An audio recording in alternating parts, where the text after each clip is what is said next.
قالوا ربنا افرغ علينا صبرا وثبت أقدامنا وانصرنا على القوم الكافرين فهزموهم بإذن الله وقتل داود جالوت وآتاه الله الملك والحكمة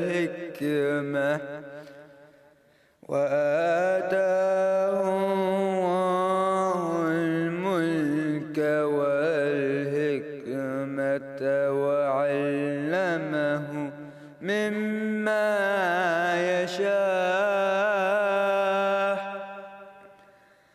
ولولا دفع الله الناس بعضهم ببعض لفسدت الأرض ولكن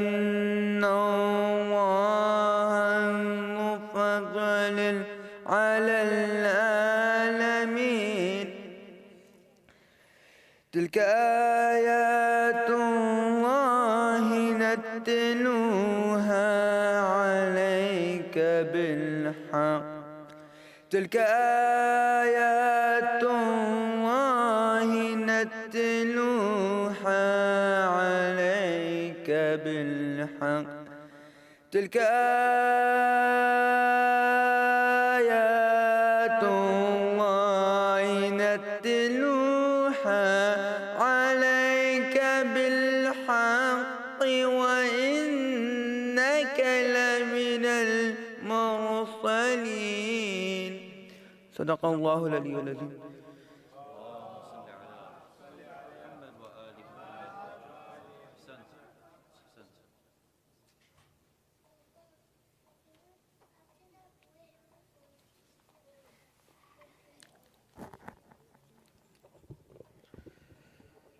محمد وآل محمد صلوات.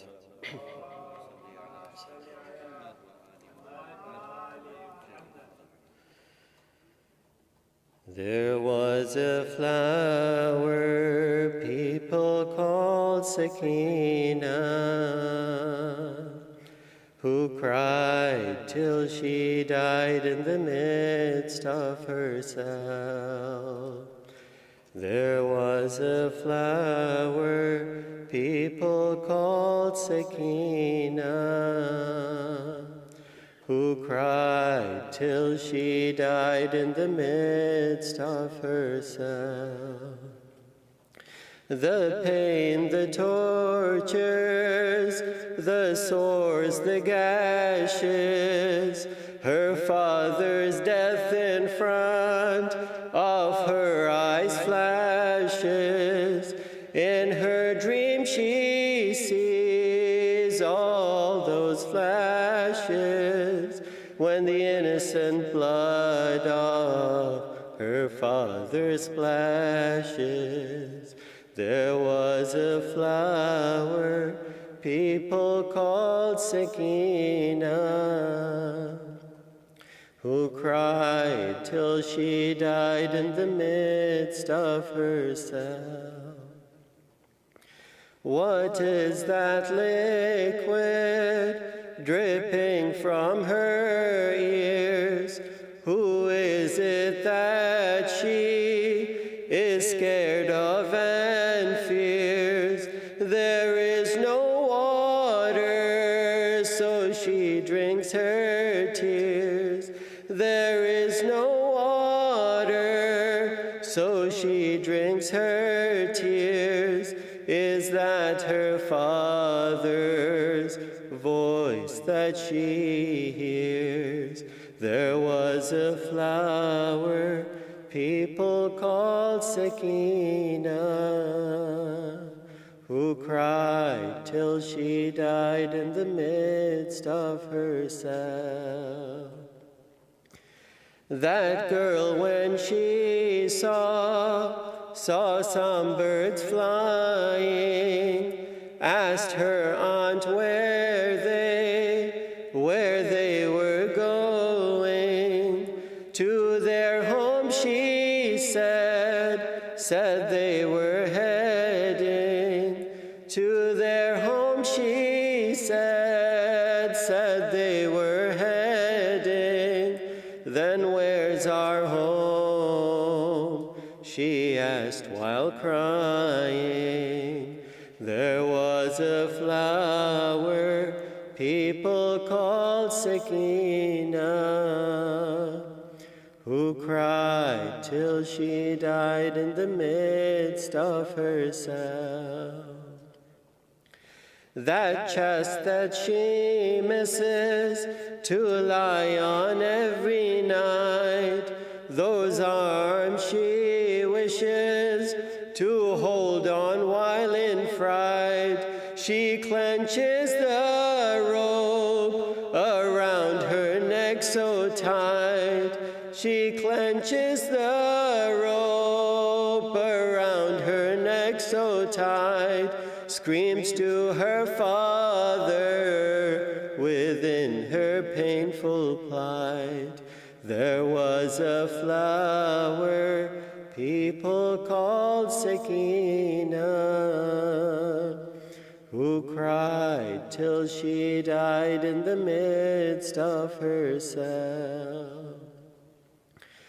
Look who comes to her cell with a huge glow. Why does all that blood below his neck flow? He lies beside her and on her cheek blows. He lies beside her and on her cheek blows. And then that flower wilts once more. There was a flower people called Sakina, who cried till she died in the midst of herself. There was a flower people called Sakina, who cried till she died in the midst of herself. رحم الله من قرأ سورة مباركة الفاتحة.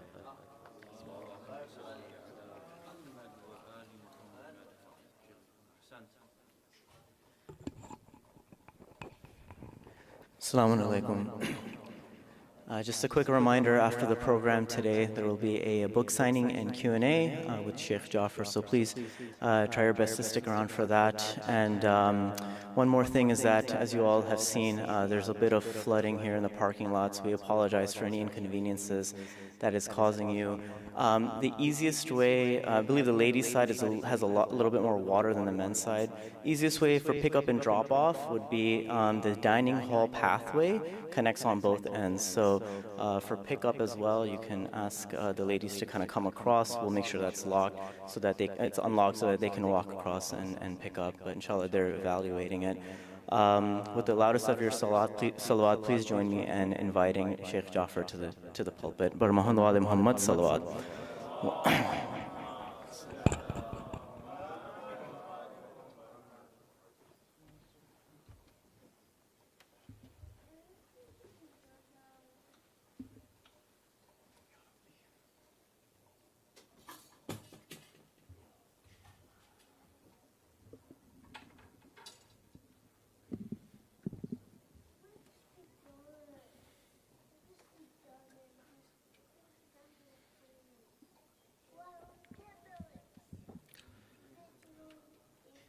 For the love of the Holy Prophet Muhammad al-Mustafa, one loud salawat ala Muhammad wa ali Muhammad.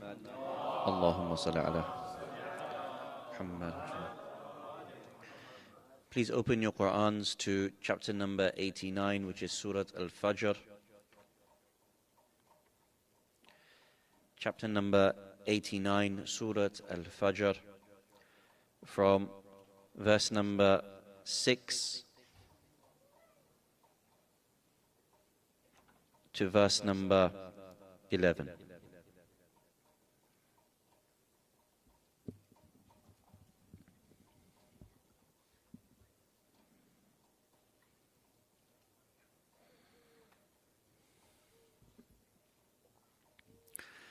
For the love of Aba Abdullah al-Hussein, sallu ala Muhammad wa ali Muhammad. Allahumma.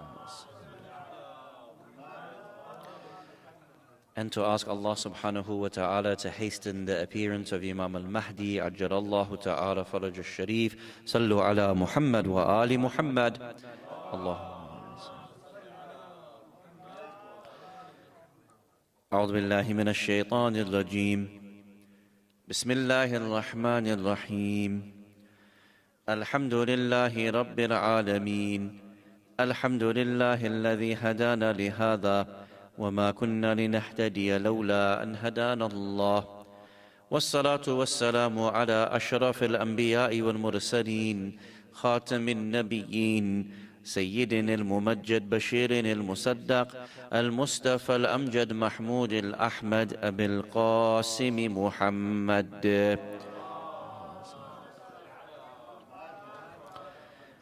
وعلى أهل بيته الطيبين الطاهرين المعصومين ولعنة الله على الظالمين من الأولين والآخرين أما بعد فقد قال الله سبحانه وتعالى في كتابه المجيد وقوله الحق بسم الله الرحمن الرحيم ألم تر كيف فعل ربك بعاد إرم ذات العماد التي لم يخلق مثلها في البلاد وثمود الذين جابوا الصخر بالواد وفرعون ذي الأوتاد الذين طغوا في البلاد فأكثروا فيها الفساد فصب عليهم ربك سوط عذاب آمنا بالله صدق الله العلي العظيم صلوا على محمد وآل محمد.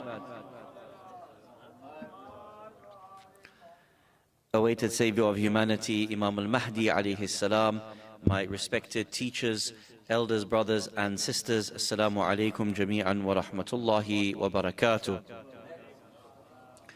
أعظم الله أجورنا وأجوركم بمصابنا أبي عبد الله الحسين صلوات الله وسلامه عليه.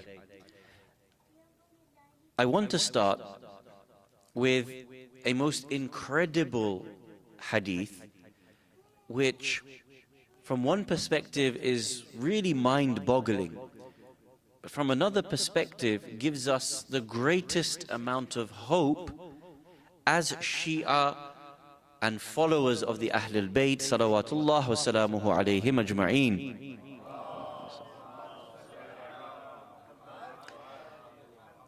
This hadith is from our sixth Imam alayhi salam, talking about the eras of the fourth and the fifth Imams alayhim salam. So this is an Imam Ma'soom explaining about the circumstances of two of the previous Ma'soomeen alayhim salam. Secondly, the hadith is considered sahih sanadan, meaning that we can have a degree of certainty over this narration. And I add that for emphasis because the narration is so profound and sometimes mind-boggling that without knowing that the chain of narration is considered to be authentic and correct, it may raise many, many questions. We might ask, is this really something an Imam Ma'soom has told us? The hadith is from our sixth Imam alayhi salam, and he describes the era of the fourth Imam. And he says that at the time of the fourth Imam, the Shia didn't even know the basics of their religion. During the time of Imam Ma'soom, the Shias didn't even know the basics of their faith. But when the fifth Imam alayhi salam had the opportunity to be able to spread the faith and teach the Shia, he took them to such an extent that he not only created mujtahideen amongst the Shia, but that he even ensured that the Shia were the leading thinkers of the entirety of the Ummah. Let me read to you the hadith. I'll read it to you in the Arabic first and then translate it, insha'Allah. So that anyone who wants the original hadith, they have it, insha'Allah. The hadith is as follows from our sixth holy Imam, Ja'far Ladak, salawatullah wa salamuhu alayhi. وكانت الشيعة قبل أن يكون أبو جعفر عليه السلام. The Shia at the time of or before Abu Ja'far. So remind me, who is Abu Ja'far? Brilliant. Imam al-Baqir alayhi salam. Abu Ja'far is the father of Imam al-Sadiq alayhi salam. So who is before that? Imam al-Sajjad alayhi salam. وَكَانَتِ الشِّيعَةِ. The Shia were in the situation قَبْلَ, before أن يكون أبو جعفر, before Imam al-Baqir alayhi salam, meaning the period, the time of Imam al-Sajjad alayhi salam. وكانت الشيعة قبل أن يكون أبو جعفر عليه السلام هم لا يعرفون مناسك حجهم وحلالهم وحرامهم. The Shia at the time of Imam al-Sajjad alayhi salam didn't know the manasik of Hajj, and they didn't even know their halal and their haram. Isn't that incredible?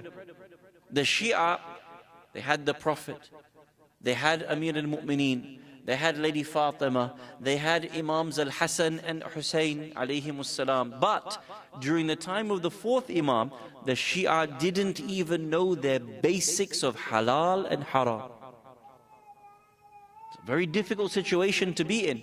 If I was to ask any of the children, the youth sitting here, tell me something which is halal. What do you think? What's something that's halal? Chicken, mashallah. Well, as long as it's been slaughtered correctly, right? And what is something that's haram? Pork. Simple. But the Imam stated in a Sahih hadith, the Shia didn't even know what was halal and haram. The meaning is that the Shia didn't even know their basics. Could you ever imagine a time during an Imam Ma'soom when we wouldn't even know the ABCs of our faith? But the Imam testifies this was the circumstance of the Shia at large during the time of Imam al-Sajjad alayhi salam. Hum, the Shia, لا يعرفون مناسك حجهم وحلالهم وحرامهم حتى كان أبو جعفر ففتح لهم وبين لهم مناسك حجهم وحرامهم وحلالهم. Until the time of Imam al-Baqir alayhi salam, he came and he opened up the doors of knowledge and explained certain matters until they learned their Hajj and they learned their halal and they learned their haram. Now listen to this part. حتى صار الناس يحتاجون إليهم من بعد ما كانوا يحتاجون إلى الناس.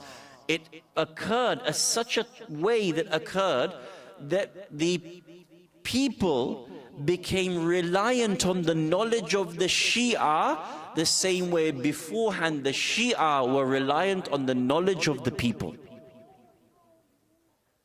It's a 180-degree change. Previously, we, the Shia, were reliant on the knowledge of the people. What is the meaning of the word people? The non-Shia. We were reliant on their knowledge.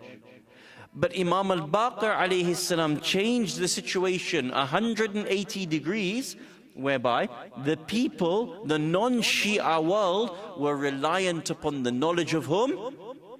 The Shia. Now listen to the conclusion of this hadith. وَهَكَذَا يَكُونُ الْأَمَرُ. And it will be the same at the time of the 12th Imam, Al-Mahdi, Ajjalallahu Ta'ala Faraj al-Sharif.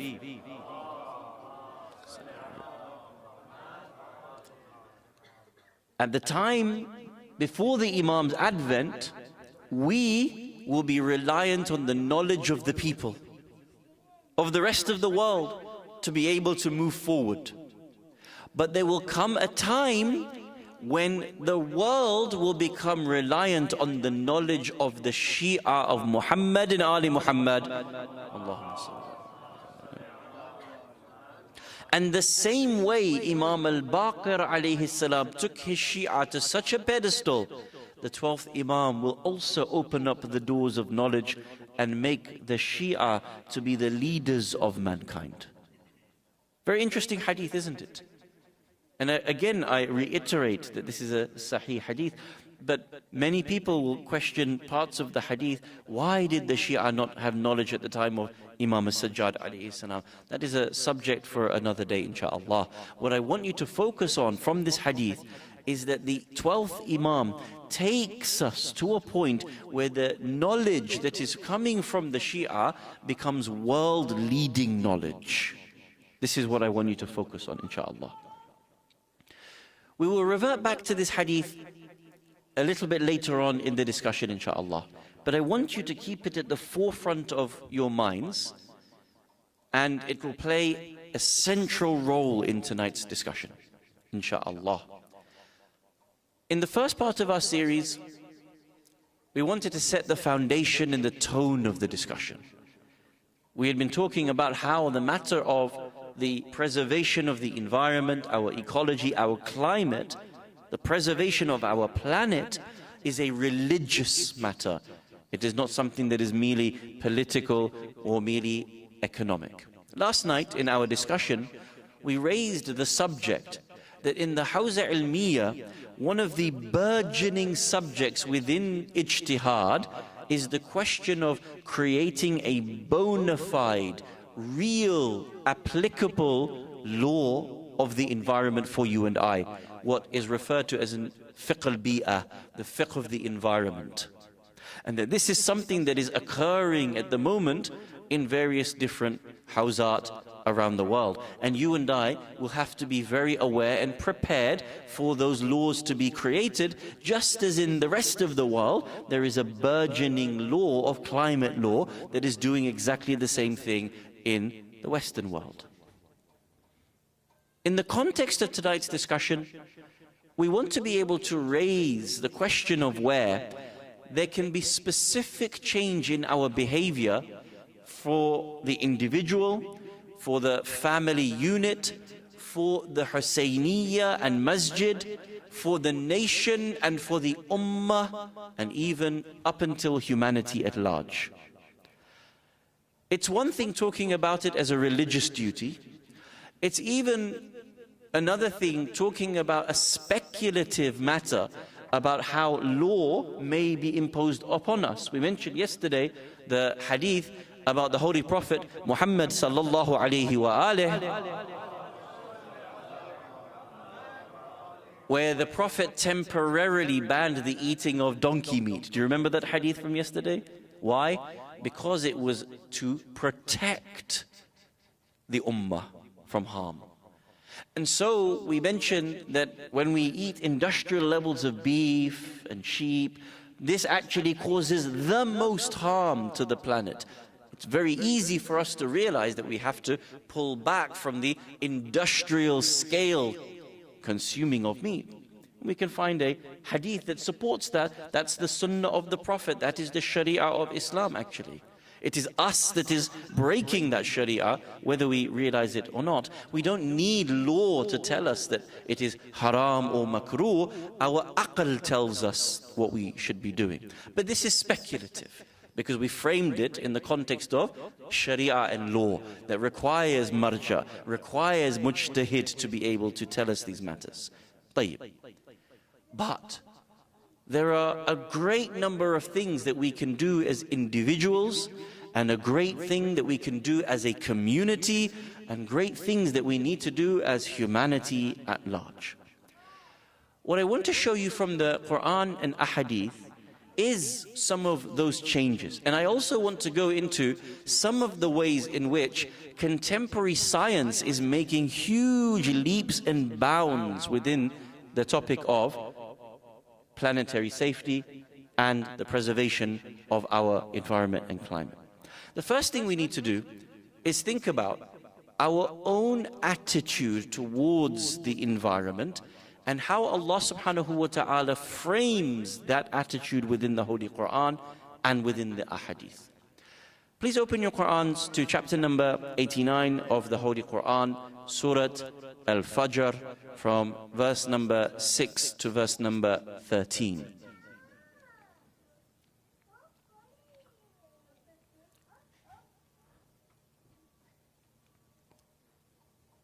In pursuit of domination over the planet, the human being believes that we are able to utilize the planet as we want without consideration for its natural barriers and natural borders, the planetary boundaries that are there.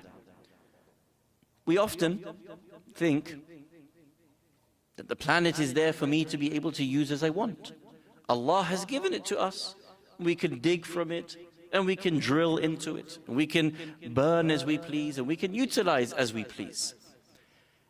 Another way of looking at the planet is that actually we are part and parcel of the entirety of nature. It is not our duty to conserve nature. It is not our duty to conserve the planet. This again places us as sort of the stewards of the planet. We are above everything else. Another way of looking at the planet is that we are part and parcel of the entirety of the planet. A third way of looking at the planet is that actually we are completely reliant upon the planet.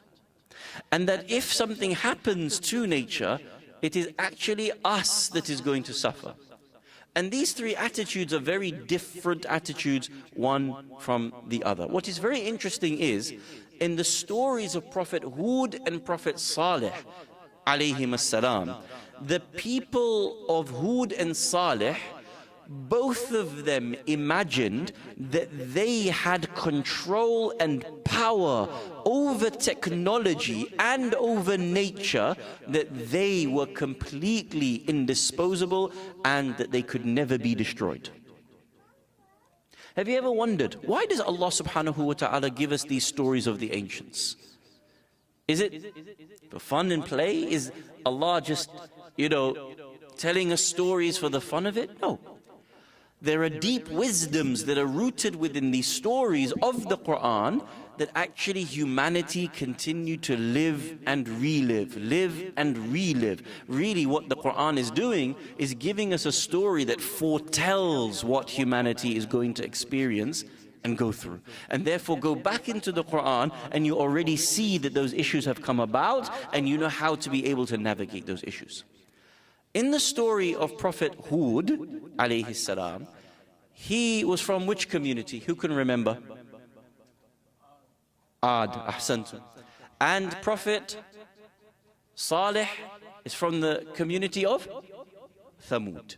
In these two stories, both of them imagined that they had domination. In the story of the people of Ad, they imagined that their technological advancements had reached so far that they were indestructible.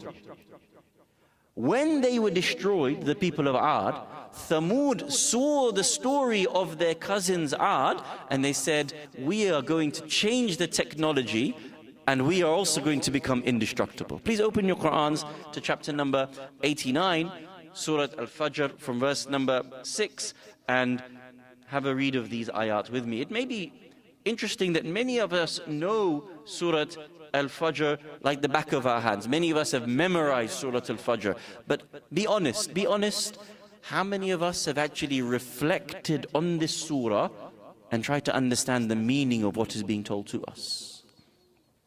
Have a read, inshaAllah. Bismillahir Rahmanir Rahim. Alam tara kayfa fa'ala rabbuka bi'ad? Have you not considered? Have you not taken time to think and reflect and ponder on how your Lord dealt with the people of Ad? This is not an ordinary statement. This is Allah doing an istifham. He's actually asking us a question in the hope that it raises some thinking between ourselves. أَلَمْ تَرَ كَيْفَ فَعَلَ رَبُّكَ بِعَادٍ?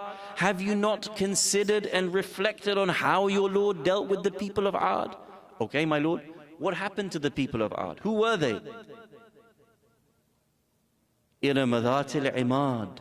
They were the people of Iram, possessors of lofty buildings. Do you know what this means? At that time, they had created houses, apartments that were actually several stories high. Allah continues in the next ayah, التي لم يخلق مثلها في البلاد, the like of which had not been seen throughout the land. Now to me and you, to have an apartment block which is several stories high, it's not that impressive, is it? Right? When you go to, I don't know, which one is it? Burj Khalifa, Burj Al Arab, which one is the tallest building in the world? Burj Khalifa? How many stories high is it? I don't know. Yeah, it's too many. You see it and you say, wow, that's impressive. Right? At that time, thousands of years ago, that's what they had. For me and you, 7 stories high, yeah, okay, and what? I can throw a stone up there. But for them, 4,000 years ago, to build houses several stories high was the like of which had not been seen through the entirety of the land.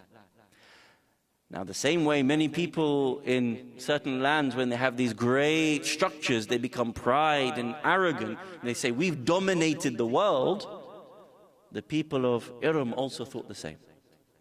They thought to themselves, God can't destroy us. And when Prophet Hud alayhi salam was warning them of the punishment, the imminent punishment from Allah subhanahu wa ta'ala, you know what they said? Our several story houses will protect us. Nothing can destroy us. If we have the technological advancement to build houses several stories high, bring it on, Hud. And that's exactly what Allah Jalla Jalaluhu did. Do you remember how the people of Iram were destroyed? Allah blew wind for several days and several nights until those several story high houses were actually covered by sand. They thought that their technology made them invincible. Allah used nature to destroy them. Can you see that? Now in the next part of the ayat, Allah switches the story to whom? Prophet Saleh and the people of Thamud. Have a continue, read with me. Verse number 9. وَثَمُودَ الَّذِينَ جَابُوا الصَّخْرَ بِالْوَادِ. And with Thamud, they used to hew out the rocks from the valleys. You all remember what they used to do. In their stories, they went into mountains and they dug into the mountains and they made houses inside the mountains. Have you seen sort of Petra? Have you been, anyone been to Jordan and been to the historical sites of Petra? Have you seen some of those? Huge mountains, and people used to dig into the mountains and live inside. Do you know why the people of Thamud did this? They said, if God could destroy our cousins, the people of Iram, by covering them in sand, we are going to live inside houses that are so strong that can never be destroyed by God. What's the strongest thing in the planet? Mountains. So they dug into the mountains, thinking the mountains are strong enough to be able to keep them safe. The arrogance of a human being. Instead of learning from their mistake, instead of saying, okay, I submit, if God Almighty created earth and nature, He is powerful enough to make sure that nature can destroy us, we submit. Instead, in arrogance, they shifted the technology and they said, no, we use this technology to be able to defeat God. What did they say to Thamud? What did they say to Salih alayhi salam? Bring on the punishment. In fact, we will even kill your she-camel. Bring on the punishment. Do you remember what the punishment was for Thamud? What destroys a mountain? Someone said it. An earthquake. So they thought, okay, God can't bring winds that's tall enough to cover a mountain. So what happened? Allah subhanahu wa ta'ala said such a seismic earthquake that it destroyed them inside the mountains. The point I make to you here is that even within the Quran, the whole notion that we can dominate over nature and nature can't get us back, or that we are more powerful than God's own creation, is a futile notion that we have to urgently disabuse ourselves from. Instead of seeing ourselves as masters of the universe, masters over the planet, that we can do what we will with it, we actually have to be humble enough to realize that we are part and parcel of the creation of nature and not above it in any way, shape or form. Allah subhanahu wa ta'ala has given us the tawfiq to make use of nature for our benefit, but not to imagine that we can destroy it to our benefit. And this was the trouble with Ad and Thamud, who ultimately got destroyed, as an example for you and I within the Quran. Compare that, however, to the example of the Holy Prophet Muhammadin al-Mustafa sallallahu alayhi wa alihi wa sallam. His example was that he was someone who lived with nature, someone who loved and experienced nature, who was part and parcel of it. And this is something that we urgently need to change in our mentality, in the way in which we live genuinely, in order to be able to make the first genuine changes within our own lives and behavior. Our lives, more or less, are concrete jungles. Have you heard that term before? Concrete jungle? What does it mean, Sheikhna?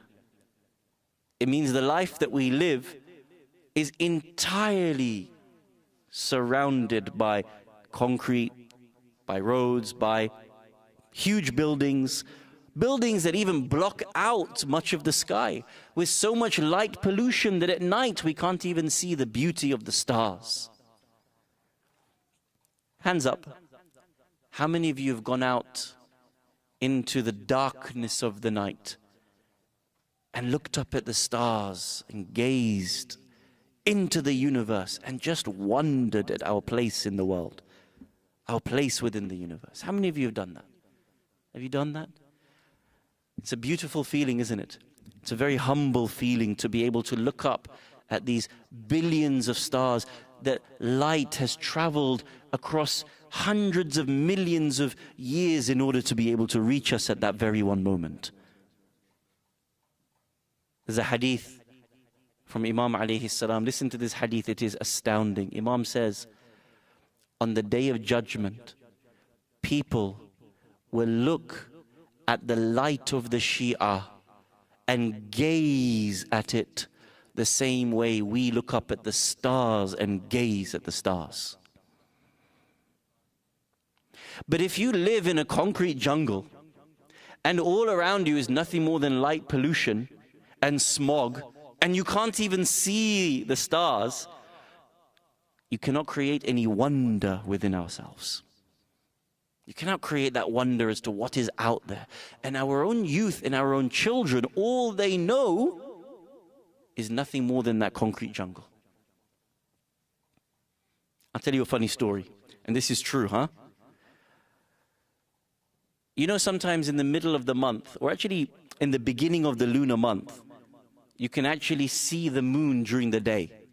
You know that, right? Yes? Do you know the name of that moon? It's called the first quarter moon. So of course, as you know, the moon goes through phases, right?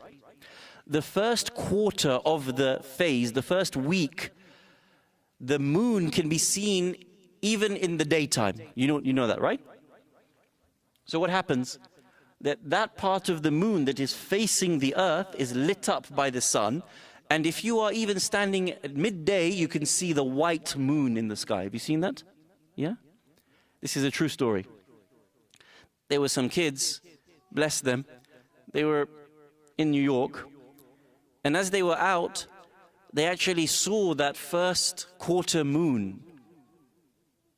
And because they only knew of a concrete jungle, skyscrapers, they never bothered to look up at the universe, they didn't know of it, do you know what they thought?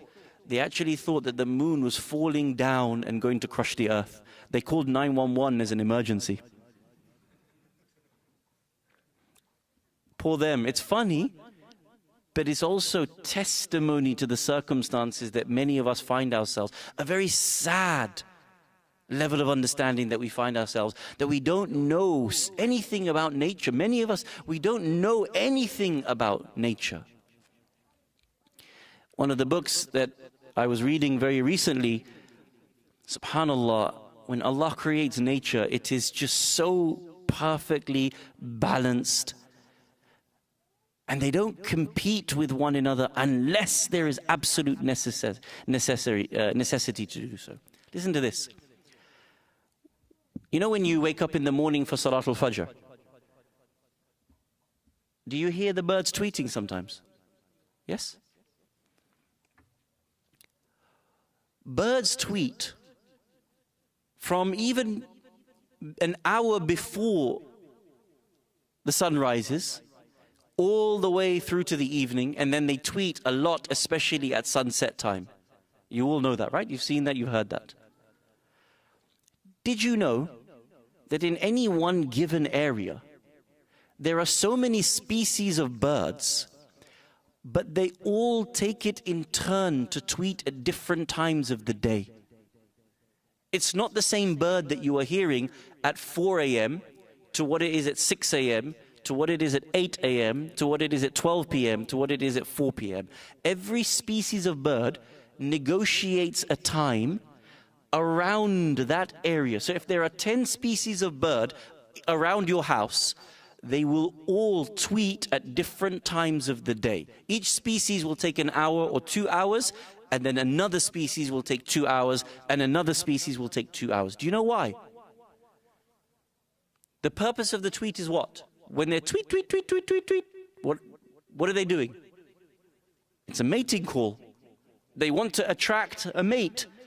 Either it's a male tweeting or it's a female tweeting in order to attract. Now, if every type of bird was tweeting at the same time, each would drown the other one out. So in order to ensure that they are not drowning the other out, they take it in turns as to what time of the day they tweet. Isn't that incredible? Allah Jalla Jalaluhu has created, in the Quran, He mentions this. You know what He says in the Quran?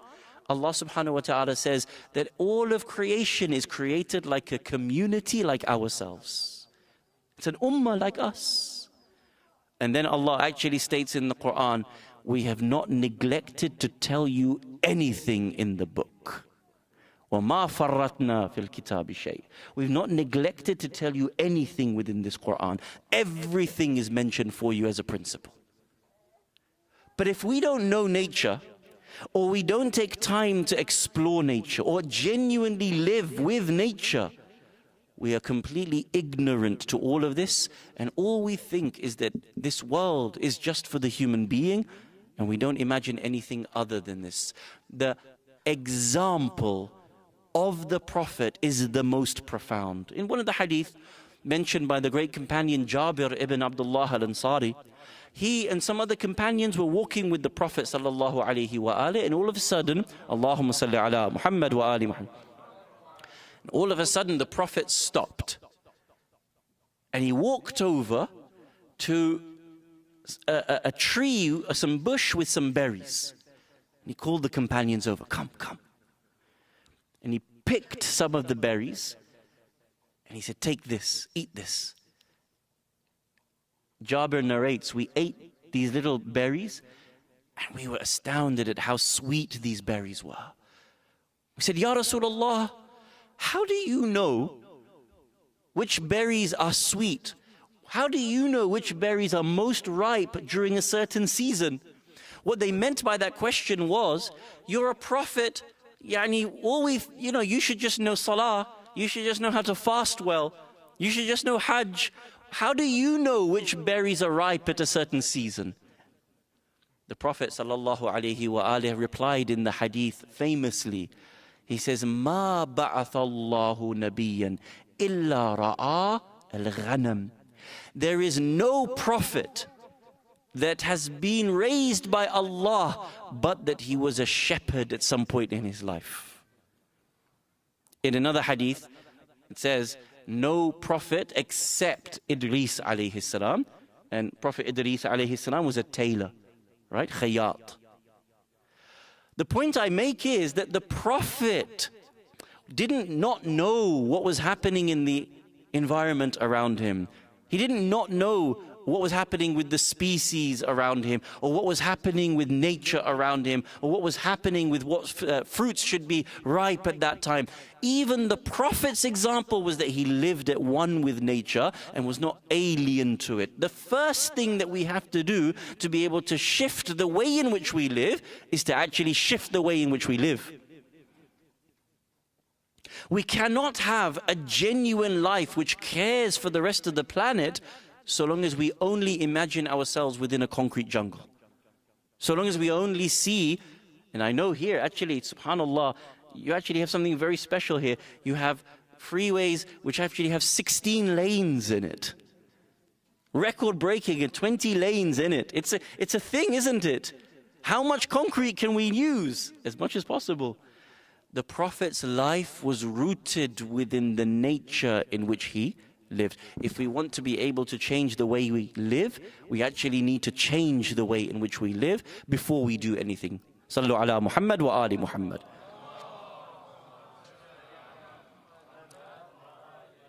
This means going out. I know it's fun for our kids to be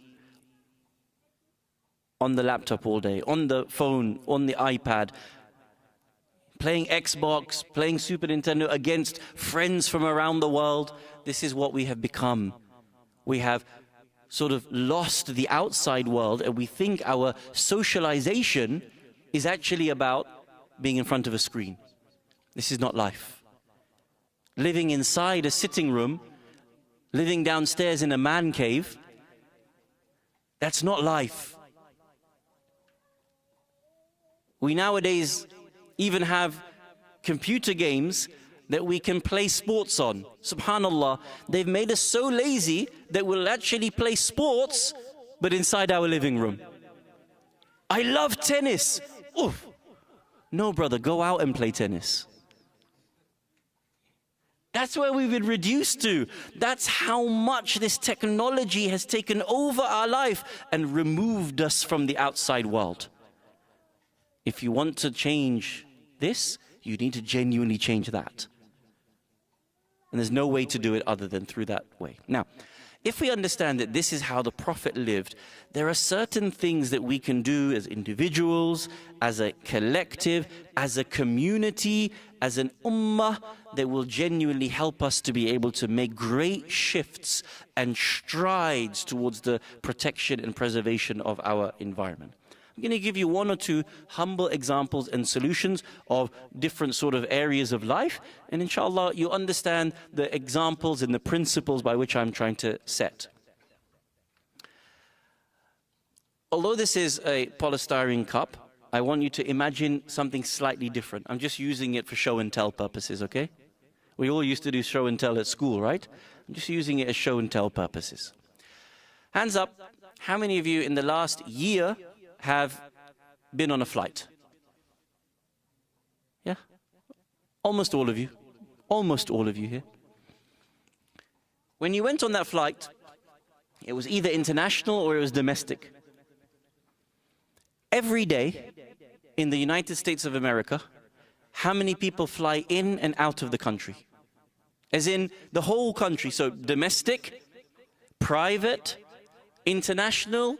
In total, how many people fly per day in the United States of America? Guess. Guess, give me a specific. Is it 20 million? Is it 1 million? 20 million.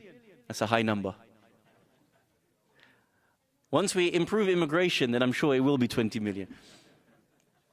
It's a sensitive subject in a red state. It's actually 3 million people. That's a lot of people. Think about how many people every day are flying somewhere. 3 million people a day are flying across the world. Now, when you fly, sometimes your flight is 1 hour, and sometimes it's 8 hours. For example, when I flew into the States, went from Manchester to JFK, it's a 9-hour flight. In a 9-hour flight, I was given coffee 4 times. Yeah? Fair enough? The Sheikh is looking at me, he goes, how much do you need to stay awake? 4 coffees? Yeah. 4 coffees.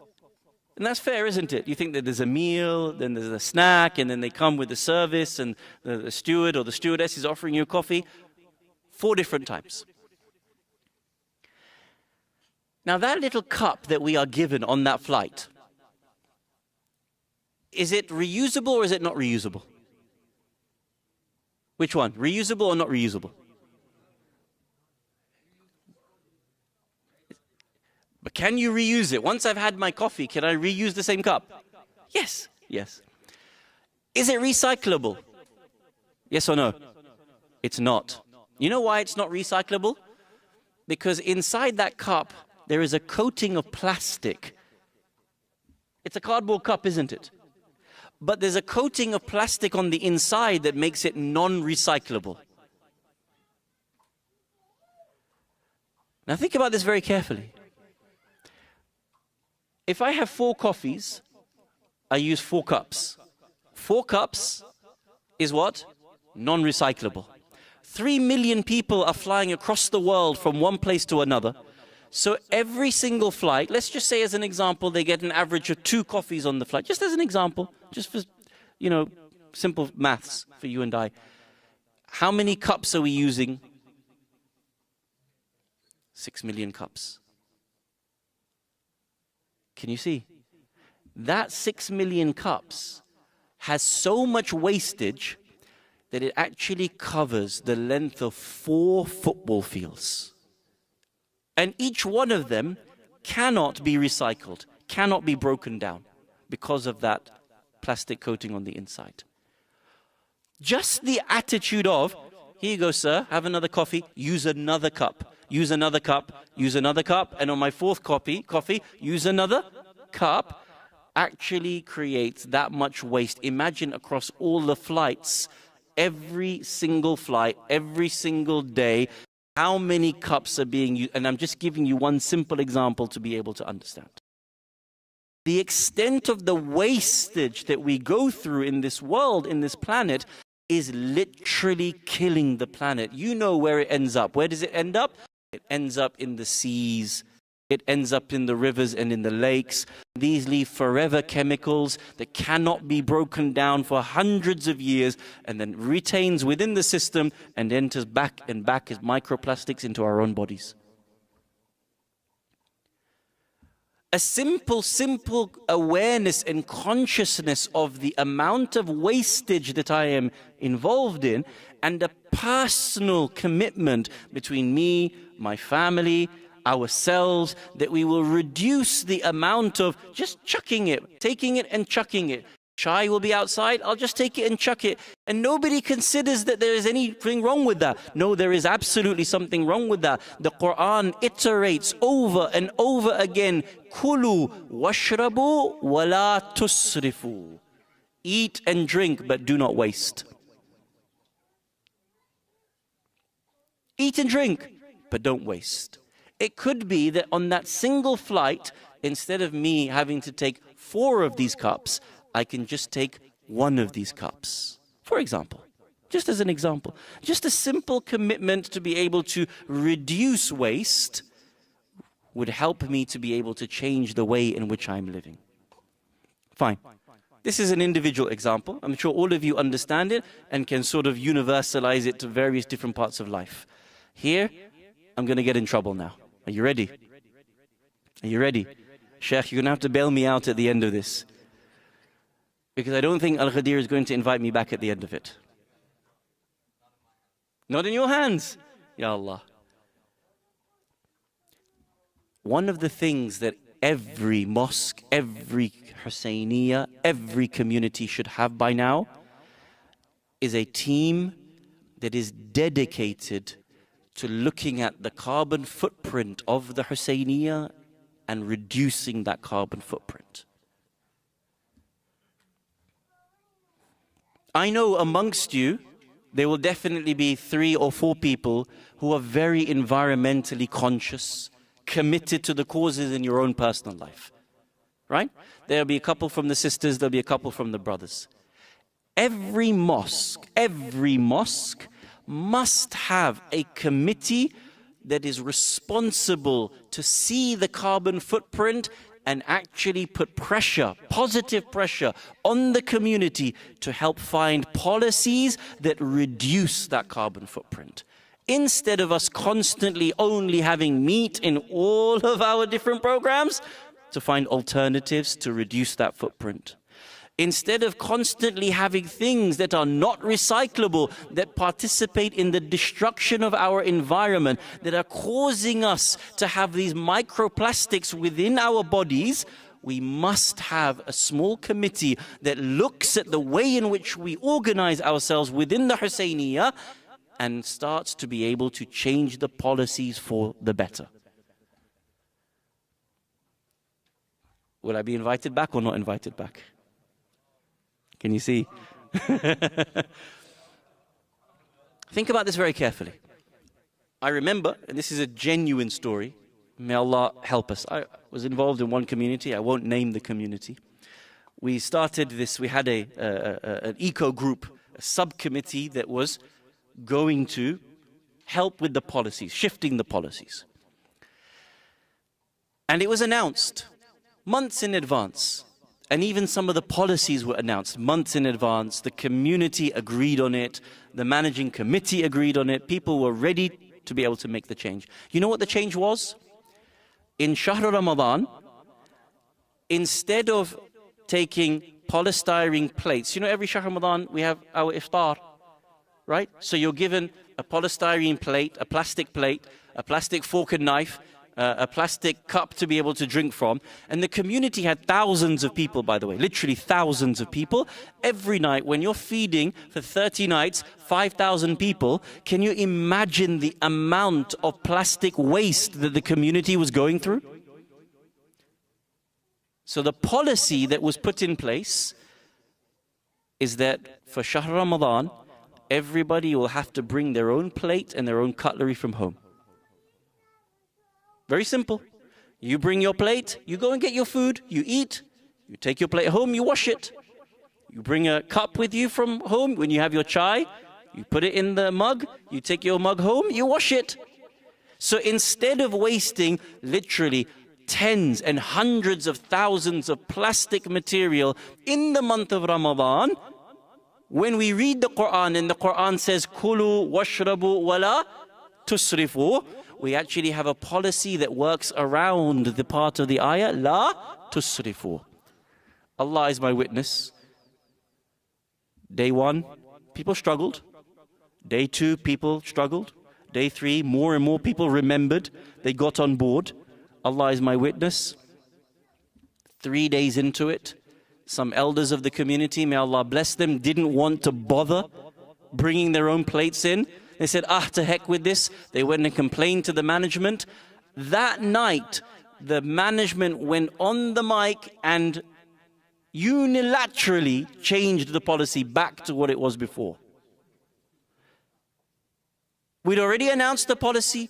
It was slowly, incrementally working. With anything in life, there's teething problems, isn't there? You don't change the behavior overnight. You have to gradually push and push and push. And after a year, you'll look back and say, well, that was easy. But 5 people complaining, 3 people complaining changed the policy of thousands of people's behavior and continued to ruin the way in which we look after this planet. Just because 5 people couldn't be bothered, just because 5 people didn't want to participate. Is that how a community works? Is that how a community works? That 5 people are loudmouths, they don't like something and they stop everything for everyone else? Is that how a community works? No. But that's where we are as a community. And we have to quickly dig ourselves out of that backwardsness. And part of the community's progress is to have these sorts of committees that look at the policies, look at the procedures, and make sure our community is upholding our duty before Allah Jalla Jalaluhu. Think about this very carefully. Where should be proper Islam in this world? Where? I can't control what you do in your house. You want to have 1,000 plastic things and throw them away? I can't stop you. But inside the Husayniyah, listen to the word, the Husayniyah, the place where we do things in the name of Ahlul Bayt alayhimus salam, proper Islam ought to be taught. True or not? Right? Where are my kids going to learn proper Islam? If not in the masjid, in the mosque, in the Husayniyah. If I can't have proper Islam here, then where can I have it? You can't go to Masjid al-Haram and expect it. Why? Look who's in charge of Masjid al-Haram. I can't expect proper Islam from there. I can't go to Masjid Nabawi and expect proper Islam. Where the school of Ahlul Bayt alayhimus salam have control, we should have proper Islam in those particular places. I go back to that hadith that I mentioned at the beginning of the discussion from our sixth holy Imam, Ja'far ibn Muhammad as-Sadiq salawatullah wa salamuhu alayh. At the time of Imam as-Sajjad alayhi salam, the Shia didn't know their halal and their haram. But then Imam al-Baqir alayhi salam took them to such a level that the people became reliant on the knowledge of the Shia, the same way previously the Shia were reliant on the knowledge of the people. وَهَكَذَا يَكُونُ الْأَمْرُ. And it will be the same at the time of the 12th Imam. Brothers and sisters, the Shia are supposed to be leading the way. The Shia are supposed to be leading the way. It is supposed to be us that show the world how to be able to do things properly. Not the rest of the world tell us that we're supposed to be living in a way, and then maybe 10, 20, 30 years later we actually follow along. It is supposed to be that the Shia lead the way and we are the example for the rest of mankind. Kuntum khayra ummatin ukhrijat linnas. The Quran says you are the best of people heralded for mankind. But there's a shart, a condition to it. تَأْمَرُونَ بِالْمَعْرُوفِ وَتَنْهَوْنَ عَنِ الْمُنْكَرِ. When you actually live the deen, then you are the greatest example for mankind. We have to realize that there are necessary changes that need to be made within the Husayniyah in order to ensure that we are the example for the rest of mankind. So there is the individual practice, there is the collective community practice, and then there is also the potential practice of us within business as well. There are people within our communities that are so talented, so much involved in the creation of the future. We need to ensure that they realize that when they are future leaders of technology, future leaders of business, that they are setting the example of the way in which business ought to be in the future. Yesterday, after last night's majlis, 2 or 3 of the brothers came up to me and said, we're actually involved in X, Y, and Z industry. What should we do? We were talking yesterday about the oil industry, the gas industry, the gas guzzling industries. The Shia are supposed to be leaders of the world, not following. We are supposed to be the ones that create that technology and let others follow us instead of us having to follow the rest of the world. I want to mention to you just a couple of examples of the way in which there are incredible works that are being done in technology that can help us within our environmental causes, and that Muslims who are in engineering, who are in various sciences, contribute to these causes instead of trying to be employed by people and by companies that are known for polluting and destroying the planet.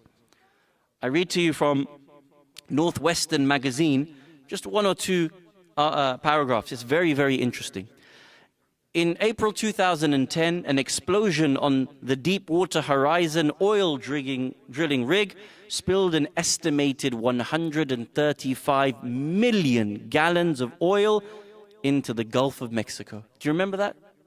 Yeah, I imagine it's still in our psyche what we saw. The largest oil spill in the history of the United States of America.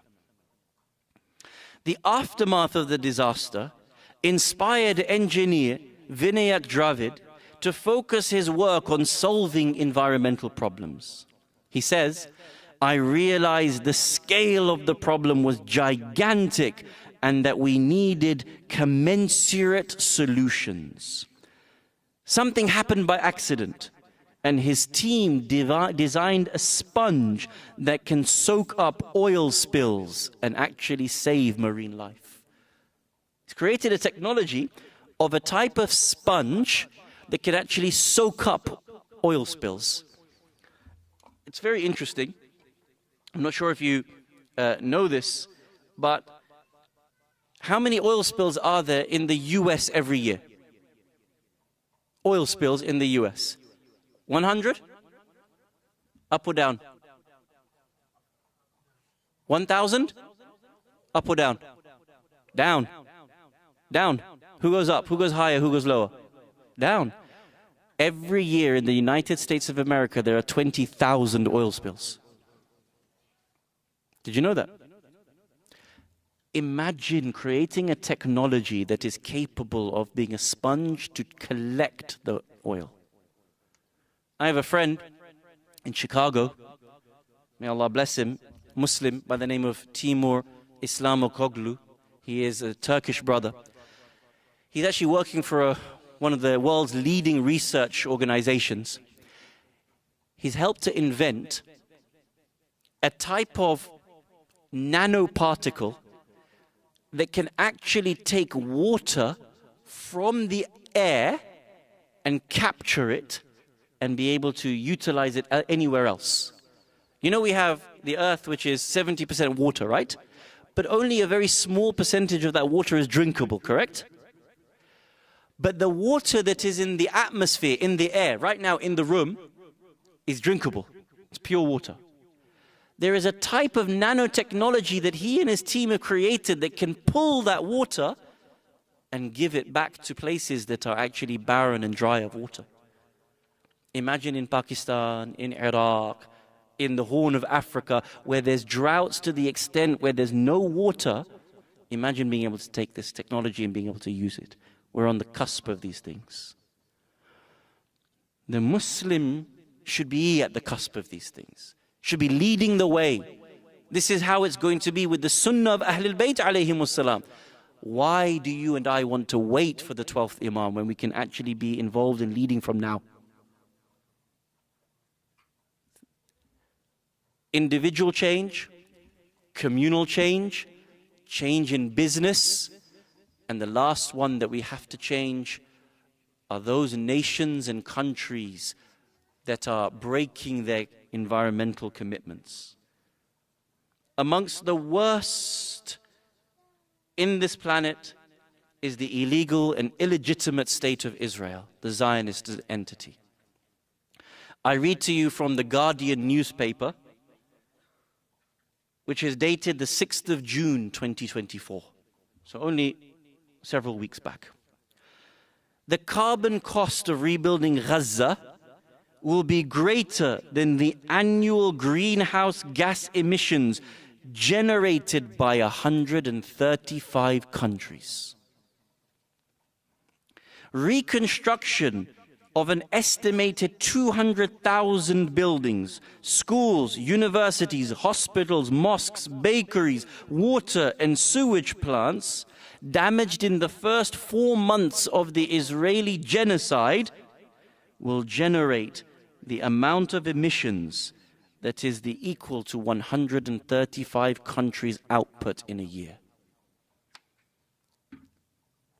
They're not only destroying human life, but the illegal entity is destroying the planet itself. Fasad fil arth. There has to be serious change at all levels for us to be able to genuinely make a change in this planet. Tomorrow, inshallah, we will talk about how the Quran tells us that when we actually make a change, the planet responds positively. The planet is conscious. The planet is aware of us. And when we make a change, the planet will do its bit to be able to resolve the problems that we have created. Inshallah, tomorrow that is the conclusion of our series.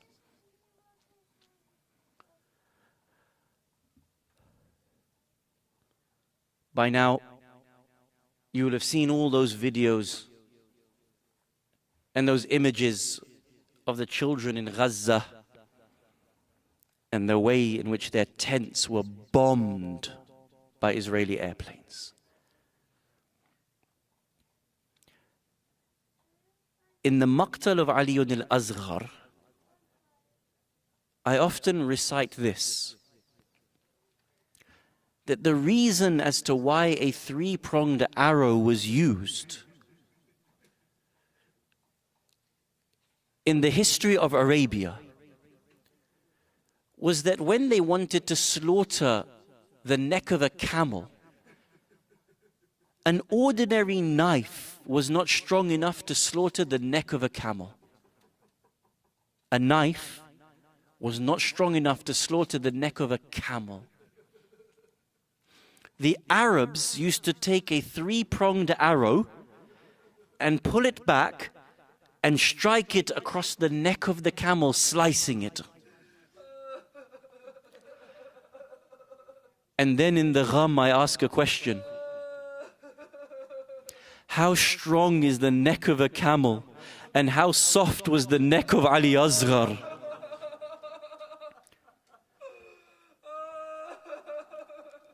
I ask you tonight, for a tent to be burnt, how flimsy is a tent and how strong is a bomb? And in the same way I ask you, how soft was the cheek of Sakina? And how strong was the hand of Shimr bin Diljoshan? How soft was the earlobe of Sakina? And how harsh was the hand of Shimr when he yanked the earrings from her earlobe? There is one maqtal that is so incredibly tragic that occurs on the 11th of Muharram that is about Lady Sakina alayha salam. The narration says that as they began to burn the tents, the children ran from one tent to another in order to escape one tent being burnt. When they ran to the other, Shimr and Khuli and the armies of Yazid would run to that tent and set that tent ablaze. Eventually, the tents were ablaze and caught even the clothes of Bibi Sakina alight. The narration says that the daughter of Imam al-Hussein alayhi salam ran out of that burning tent with her clothes blazing and on fire, and one of the men ran towards her and said, "Oh child, stop, let me help you put the flames out." This daughter of Imam al-Hussein rolled on the ground left and right. Do you know what she said? She looked into the eyes of the man. She said, "Oh man, are you with us or are you against us?" The man replied, "I am neither with you nor against you." She replied back to the man, "Tell me, are you going to kill us?" The man went back to Umar ibn Sa'ad and asked this question, "Oh Umar, what are you going to do with the women and children? What are you going to do with Imam al-Sajjad? Are you going to kill them? Imam al-Sajjad, are you going to kill them? Are you going to kill Zainab bin Kulthum and Ruqayya?" Umar ibn Sa'ad responded by saying, I am going to take them captive and take them to the city of Kufa. Listen to the response. The man said, they are in such a sorry state that if you do not give them some water, they will die on the route to Kufa. As a result, Umar ibn Sa'ad shared water with the women and children. What happened was, when that water was distributed on the 11th of Muharram, they would give it and everyone would refuse to drink that water. Zainab would be given the water, she would refuse it, she would pass it to one of the children. The next child would refuse it, she would give it to another child. That child would refuse it, she would give it to another child, until it reached one of the daughters of Imam al-Hussein, and she actually took it and didn't pass it on. The whole of Ahl al-Bayt were astonished. They looked at each other. Each and every one of us has refused to drink water from the hand of Umar ibn Sa'ad, but you are taking the water? Why are you taking the water? This child got up. She walked towards the battlefield. She called out, Father, before you died, you asked for some water.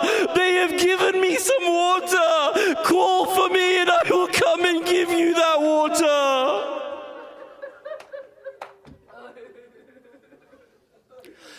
This is how much Sayyida Sakina loved her father. I want you to imagine that if this is how much she loved her father, can you imagine what it was like for her inside the court of Yazid? Yazid has a stick and he's hitting it against the face of Abu Abdullah al-Hussein. The head of Imam is on a golden plate, and Yazid is so drunk that he knocks his wine onto that plate. Can you imagine Sakina saying, oh Father, the last time when I saw you, your head was in my arms. I was holding you so tight. Now your head is on the plate of Yazid, and he is hitting you with a stick. Yazid would call out and laugh, oh Hussein, what excellent teeth you have. ألا لعنة الله على القوم الظالمين وسيعلم الذين ظلموا أي منقلب ينقلبون إنا لله وإنا إليه راجعون. Please raise your hands and join me in dua. We ask Allah subhanahu wa ta'ala to hasten the appearance of Imam al-Mahdi alayhi salam, to allow us to be alongside him at all times in our life and in our death. Ya Allah, help us to be able to make the changes individually, as a community, as businesses, and as a world that is needed to be able to preserve our planet. Wassalamu alaikum jami'an wa rahmatullahi wa barakatuh. Matim Hussein, Ya Hussein, Ya Hussein, Ya Hussein, Ya Hussein, Ya Hussein. Mu'mineen, just a quick announcement. Inshallah, right after this Noha, we will be having a book signing event and a Q&A session with Sheikh Jaffer Ladak. So please do stay for this. And quick announcement, inshallah, starting July 31st, last day of this month, we will be having Sayyid Ali Abbas Razavi. He will be reciting 5 majalises over here, inshallah, from July 31st onwards. And then the week after, starting August 7th, we will be having Sheikh Hilli.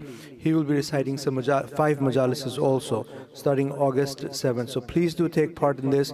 We do really need your help with donations. All this is only happens when you all pitch in a little bit and help us out. So thank you so much. There's a kiosk. You can donate with the credit card, or you can give cash or check. You will be given a receipt for it. We'd really appreciate all your help and all your contributions. Thank you so much. Matam Hussain. Ya Hussain, Khudaya,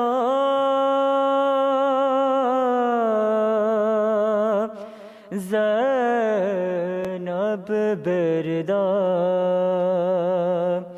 Sham ka bazar, aate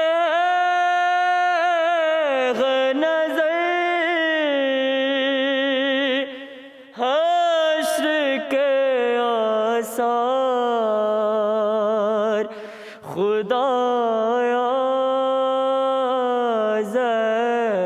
نب بردا شام کا بازار خدایا زینب بردا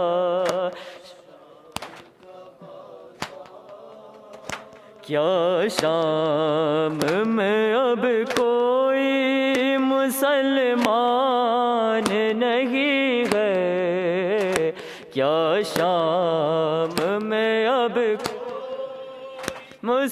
مسلمان نہیں ہے کیا شام میں اب کوئی مسلمان نہیں ہے گھیرے ہوئے کعبے کو ہے کفار خدایا زینب بردا شام کا سار خدایا زینب بردا شام فضا کی حفاظت کے لیے کھنچ گئی تلوار فضا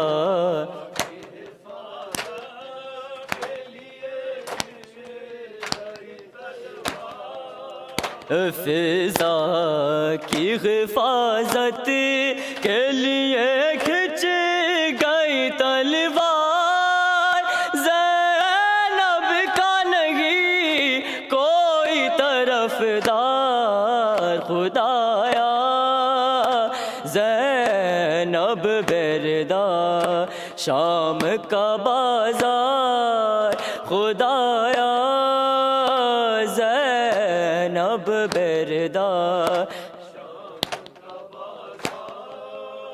معصوم سکینہ کو تماچوں سے بچا لے معصوم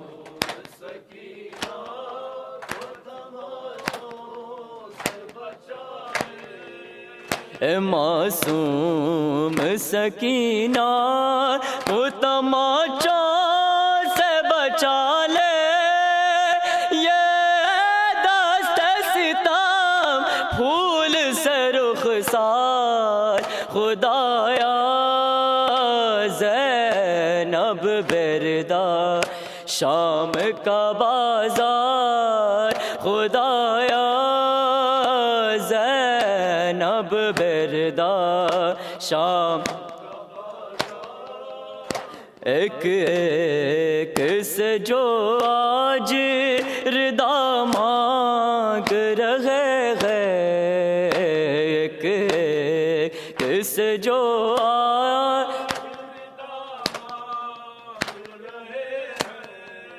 ایک ایک سے جو آج ردا مانگ رہے ہیں یہ اجر رسالت کے ہے حقدار خدایا زینب بردا شام کا بازار خدایا شام کا بازار آتے ہیں نظر غش کے آثار خدایا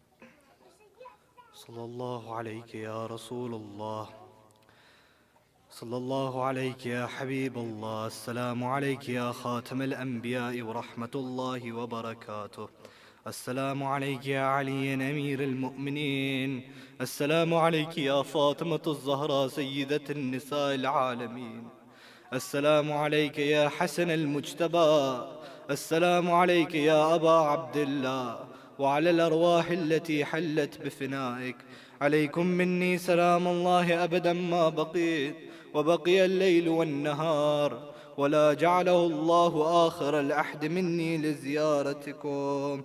السلام على الحسين وعلى علي بن الحسين وعلى أولاد الحسين وعلى أصحاب الحسين. السلام عليك يا أئمة المسلمين، علي بن الحسين ومحمد بن علي وجعفر بن محمد وموسى بن جعفر وعلي بن موسى ومحمد بن علي وعلي بن محمد والحسن بن علي. السلام عليك يا صاحب العصر والزمان، السلام عليك يا خليفة الرحمن، السلام عليك يا إمامنا وإمام الإنس والجان.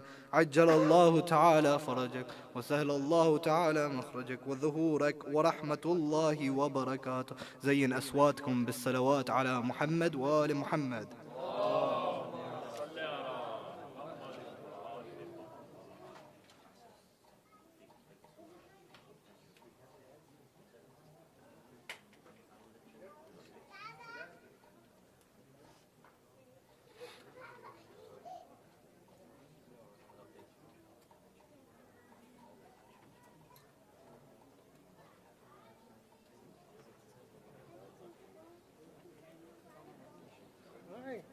Where are you going?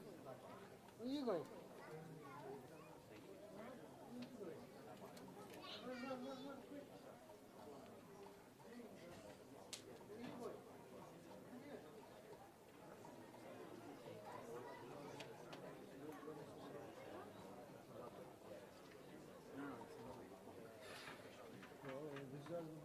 But it was only 3 books. You said there were 4. Yeah. That's all of them that came out of that one box. There's no other box? There's only one. Oh, there's only 3. They typed it, yeah. I knew that.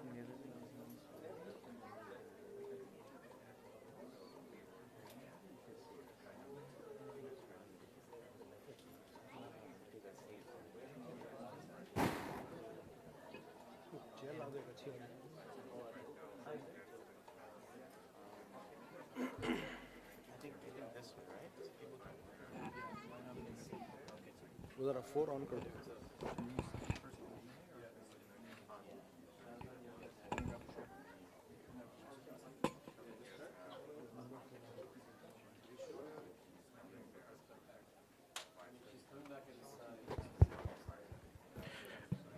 Inshallah, Tabarruk is outside. We have some pizza for you guys. If you guys can have your food and chai, and we will start in 10 minutes. Inshallah, 10:55. We will start the book signing. The books are $20 cash, and we will start the Q&A session shortly. The sisters are welcome to join us in the main, in the men's hall.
Inshallah, we'll get started soon. If everyone can, if you're planning on getting some pizza, this is a good time to go outside and grab some.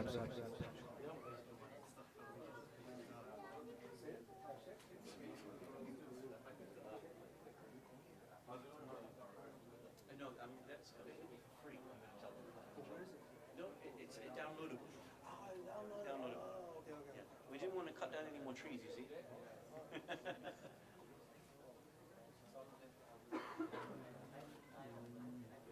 Alaikum salam wa rahmatullah.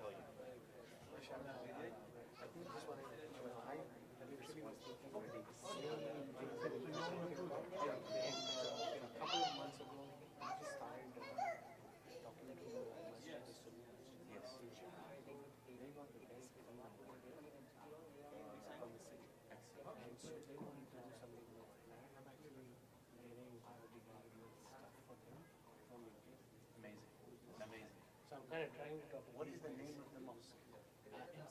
MCC in Chicago. I'll research it. Morton Grove. I will search it. Thank you. They've got the best green award from the city of Mumbai. Amazing. Thank you so much. I appreciate you mentioning that. And I'm hoping that I can get the stuff for these guys and do stuff. That's all I will. What is your name? Sohail. Sohail. I pray that you are successful and please take a leadership role. Push the agenda. You can imagine the thawab there. I work for an oil company. May Allah bless you. Half the state works for an oil company. I'm on the other side though. Try to do something else. Inshallah. Assalamu alaikum. Give me 2 minutes. How are you? Good, man? How are you, bro? Good. Everything all right? You had a good day? Yeah, alhamdulillah. Can you imagine school tougher sister Rahman at the moment? Yeah, man. Today was a tough yesterday as well. Yeah. Inshallah. 2 months of outcomes. Very good. Thank you. Appreciate it. Thank you. Assalamu alaikum. How are you? Okay?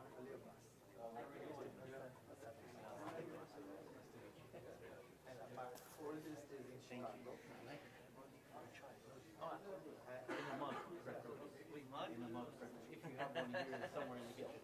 Otherwise, everyone says to me, why are you having?